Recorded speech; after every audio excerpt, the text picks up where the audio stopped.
Finlândia, Dinamarca, Islândia. Todo mundo sabe que esses são os países mais felizes do mundo. Mas e se eu te dissesse que uma ditadura da América Central, um país quase esquecido no mapa e um território que muita gente nem sabe pronunciar, aparecem na frente de Itália, França e Espanha, quando o quesito é felicidade? Hoje o belo mundo te leva para conhecer os países pobres que são surpreendentemente felizes. Todo ano, a ONU publica o Relatório Mundial da Felicidade.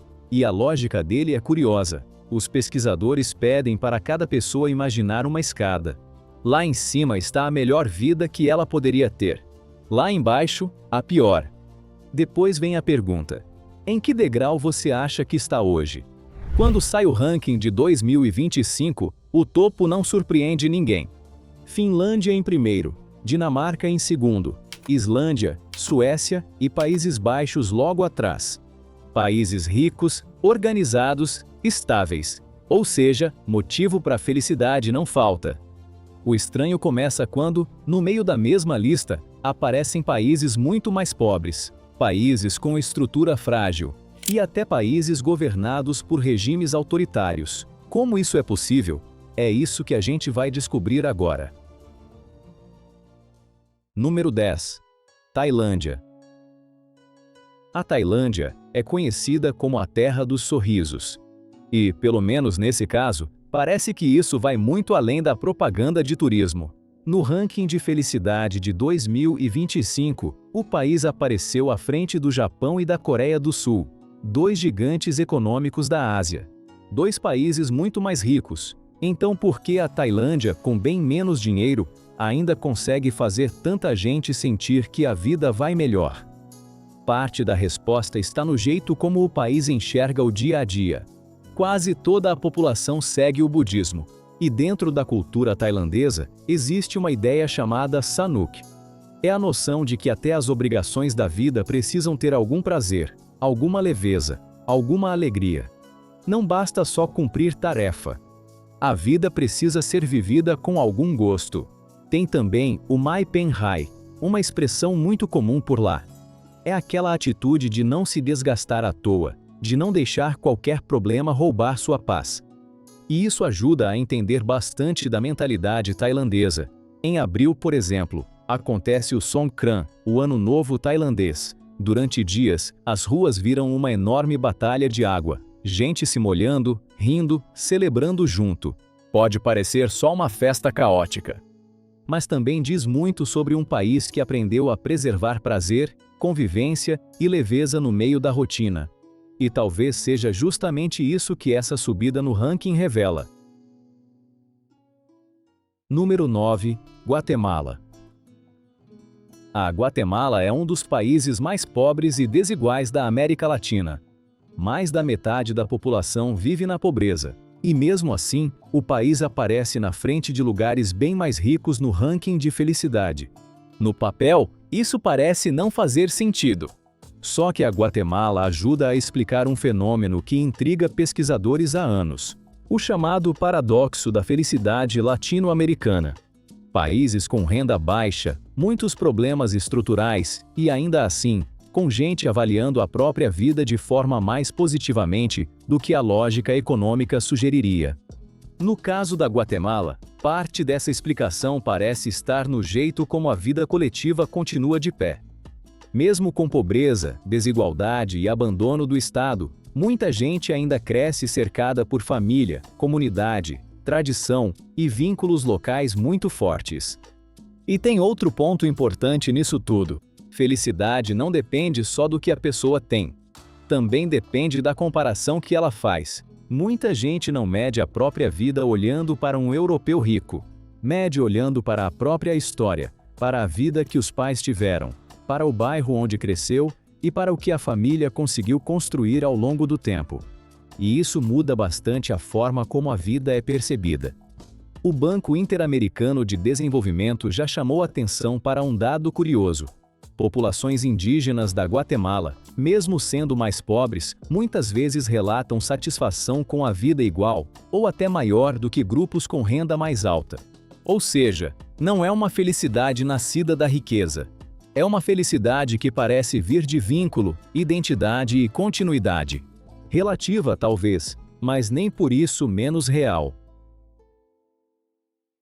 Número 8. El Salvador. Durante muito tempo, El Salvador foi quase sinônimo de medo. As gangues controlavam bairros inteiros, extorquiam comerciantes, recrutavam crianças e transformavam a vida cotidiana numa tensão permanente. Em certos períodos, sair de casa, atravessar a rua errada ou estar no lugar errado podia ser suficiente para perder a vida. Só que esse cenário começou a mudar. Em 2025, El Salvador apareceu à frente da Espanha no ranking de felicidade. E isso chama a atenção porque, até pouco tempo atrás, parecia impossível imaginar o país numa posição dessas. A grande virada veio a partir de 2022, quando o governo de Nayib Bukele lançou uma ofensiva massiva contra o crime. Vieram prisões em massa, construção de mega-presídios e um enfraquecimento acelerado das maras. As gangues que por anos dominaram o território. Os homicídios despencaram. Claro que esse processo é cercado de controvérsia. Organizações de direitos humanos denunciam prisões sem prova, abusos e condições desumanas. Então não dá para tratar a história como se fosse simples. Mas o ranking da felicidade não mede qualidade democrática nem teoria política. Ele mede como a pessoa sente a própria vida. E para uma população que passou anos vivendo sob extorsão, ameaça e medo constante, a sensação de finalmente conseguir andar na rua com menos terror pesa muito. Número 7. Nicarágua. Talvez nenhum país dessa lista cause tanto desconforto quanto a Nicarágua, porque aqui não existe muito espaço para floreio. A Nicarágua é uma ditadura. Daniel Ortega e Rosário Murillo concentram poder há anos, reprimem opositores, fecham organizações, perseguem religiosos, retiram a nacionalidade de dissidentes e empurram parte da população para o exílio. E mesmo assim, o país aparece na frente de nações da União Europeia no ranking de felicidade. É aí que entra o paradoxo. Porque o relatório não pergunta se o país é livre, democrático ou institucionalmente saudável. Ele pergunta como a pessoa enxerga a própria vida, em que degrau ela sente que está. E isso muda bastante a leitura. A Nicarágua passou por décadas de ditadura sob a família Somoza. Depois vieram guerra civil, hiperinflação, colapso econômico e uma instabilidade brutal.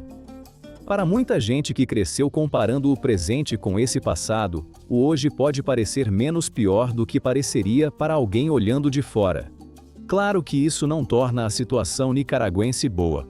O salário mínimo é baixo, a repressão é real, a educação enfrenta problemas sérios e uma parte importante da população foi embora. Mas o ranking talvez esteja captando justamente a percepção de quem ficou, gente que compara o cenário de hoje com o caos que já viveu antes.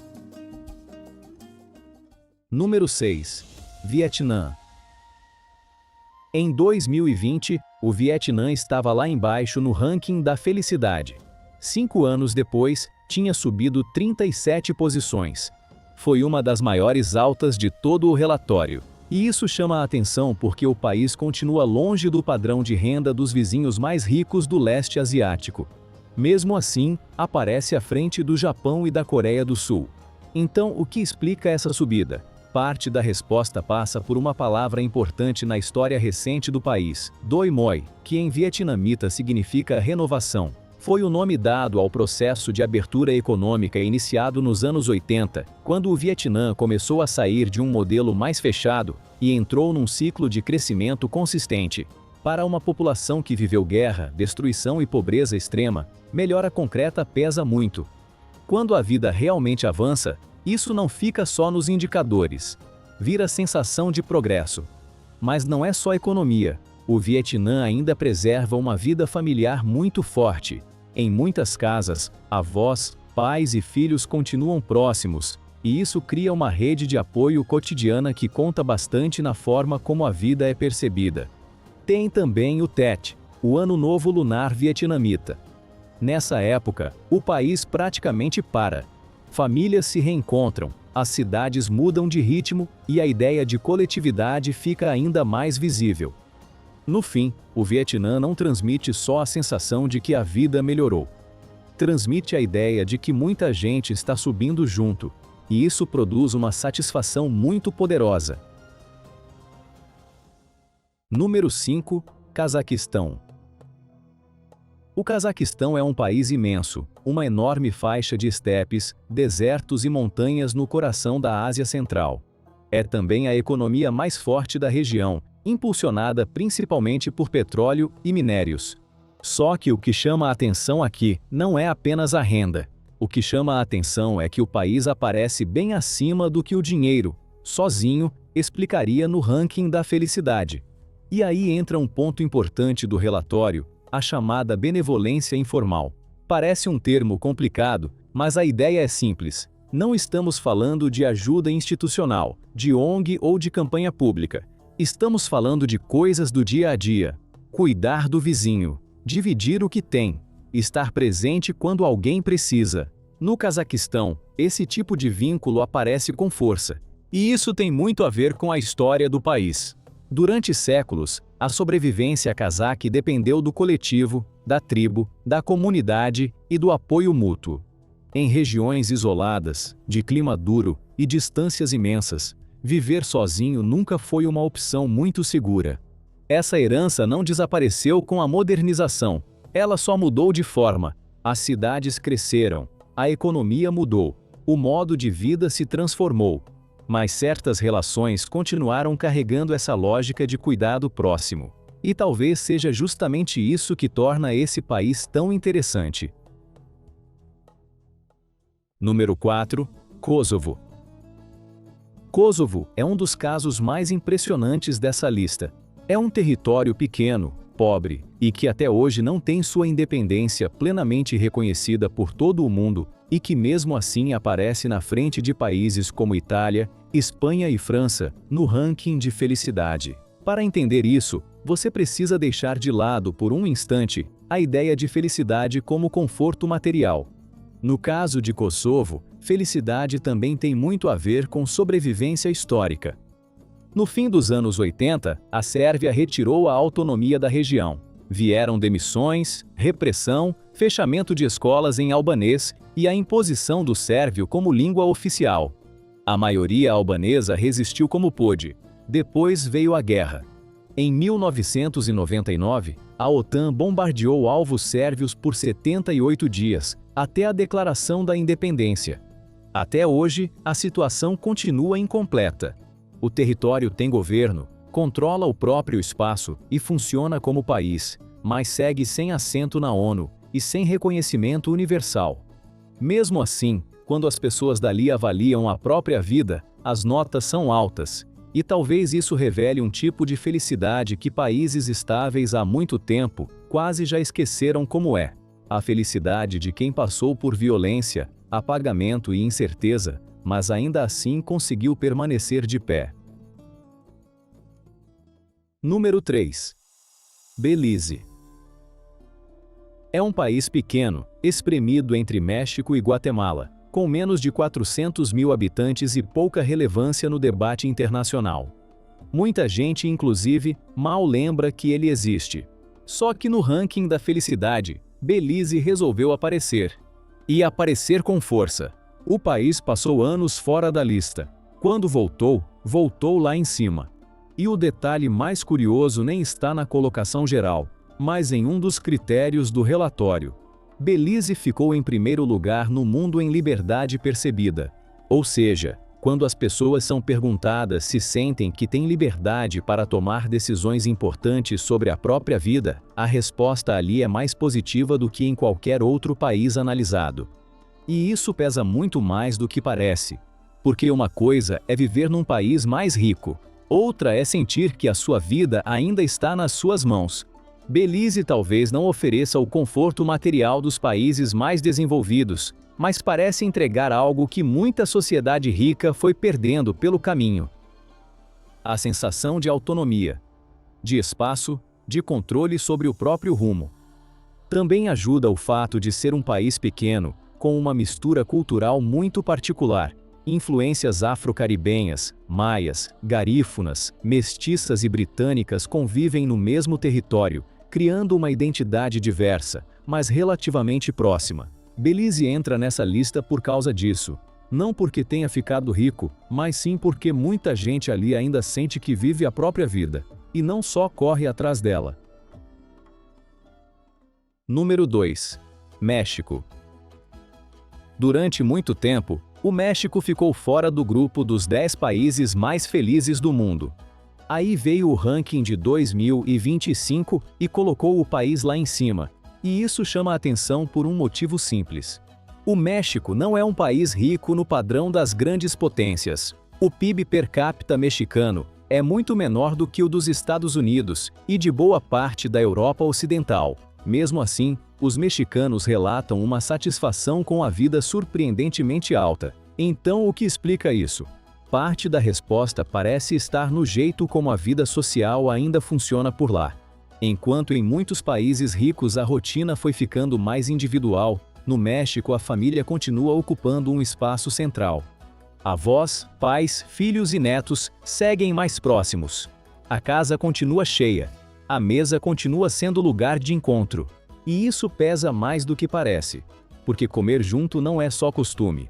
É apoio, é presença, é convivência real no dia a dia. Tem também o Dia de los Muertos, reconhecido pela Unesco, uma tradição que transforma a memória em vínculo vivo. E tem a própria gastronomia mexicana, também reconhecida pela Unesco, porque ali a comida não é só alimentação.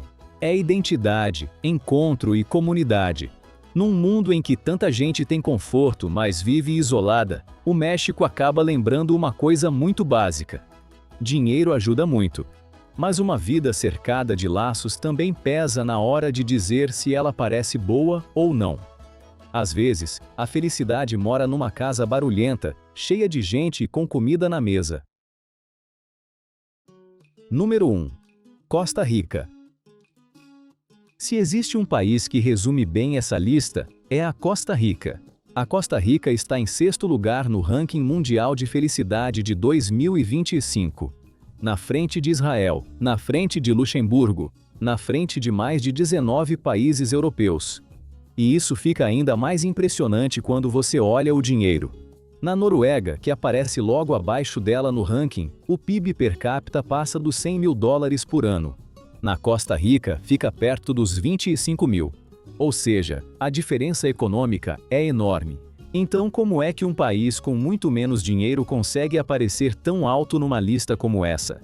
Para entender, você precisa voltar a dezembro de 1948. A Costa Rica tinha acabado de sair de uma guerra civil curta, mais sangrenta. Foram 44 dias de conflito e mais de 2.000 mortos. Foi nesse cenário que o novo presidente, José Figueres Ferrer, entrou num quartel em São José com um martelo na mão e quebrou uma parede. O gesto era simbólico. A decisão, não. A Costa Rica estava abolindo o exército. E aboliu mesmo.